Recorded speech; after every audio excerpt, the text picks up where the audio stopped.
on voit que les États-Unis ont de la difficulté à avoir des acheteurs de leurs dettes.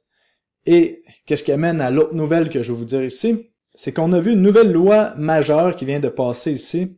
Au niveau du Sénat, c'est le Genius Stablecoin Bill.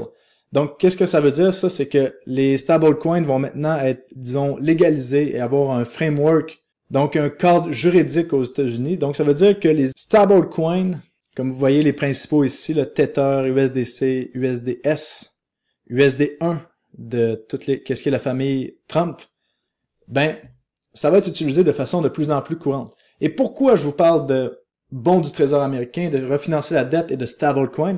Mais parce que, on le sait, le Tether, par exemple, on a pour 151 milliards de dollars de stablecoin Tether, et lorsqu'on va voir par quoi est adossé le Tether, est-ce que c'est seulement par des dollars US? Non.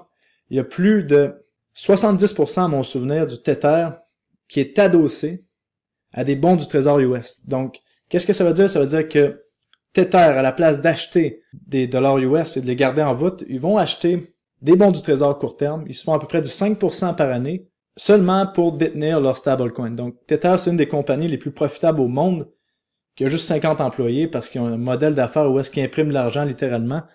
Donc, pourquoi les États-Unis voudraient empêcher les stablecoins alors que les émetteurs de stablecoins sont rendus dans les plus grands détenteurs de bons du Trésor américain? Et je vais vous montrer la preuve ici dans mon nouveau rapport mensuel. On va aller voir ça ensemble. Donc, vous le voyez ici à la page 18.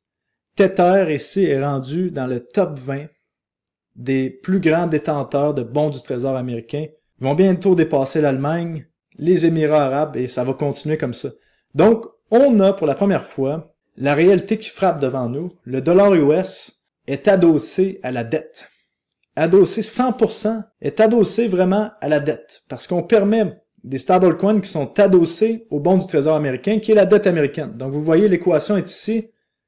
C'est rendu vrai. On est dans un dollar. Ça, c'est peu importe que dans quel pays que vous êtes, là, que vous soyez en Europe, que vous soyez aux États-Unis, au Canada. Chaque fois qu'il y a une banque centrale, votre dollar est adossé à de la dette.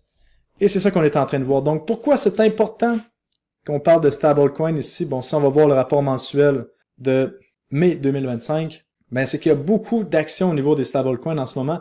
Et maintenant qu'il y a un cadre réglementaire qui est clair aux États-Unis, ça veut dire que on voit Stripe, la deuxième plus grande plateforme de paiement là, qui traite les paiements de cartes de crédit. Si vous avez un site web, vous le savez, ou c'est la deuxième plus grosse plateforme derrière PayPal. Maintenant, permet les stablecoins dans plus de 100 pays. On voit Facebook qui veut relancer l'idée des stablecoins. On voit Visa qui étend l'usage des stablecoins en s'associant à Stripe, justement. Donc, on va pouvoir, avec notre Visa, même chose qu'on a vu avec Mastercard, payer avec des stablecoins d'ici très peu de temps. Et le Genius Act, qu'on a vu ici, va être le catalyseur de tout ça. Donc, ça, c'est un méchant gros coup de fouet pour l'adoption des crypto-monnaies dans le monde. Je sais pas si vous comprenez.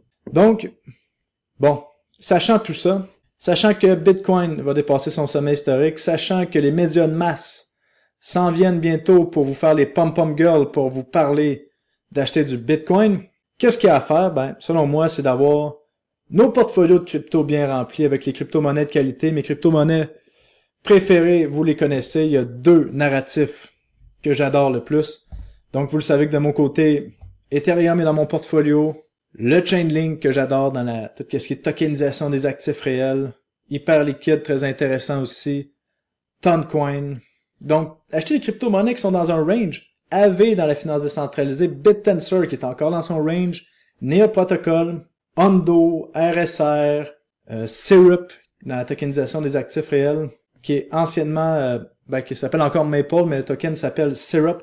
D'ailleurs, si vous n'avez pas fait votre migration de token Maple vers Syrup, s'il vous plaît, faites-le maintenant. C'est une migration d'un ratio 100:1. Et la dernière journée pour le faire, c'est aujourd'hui. Donc, allez sur mon compte X, Paul CryptoNord, CryptoFormation.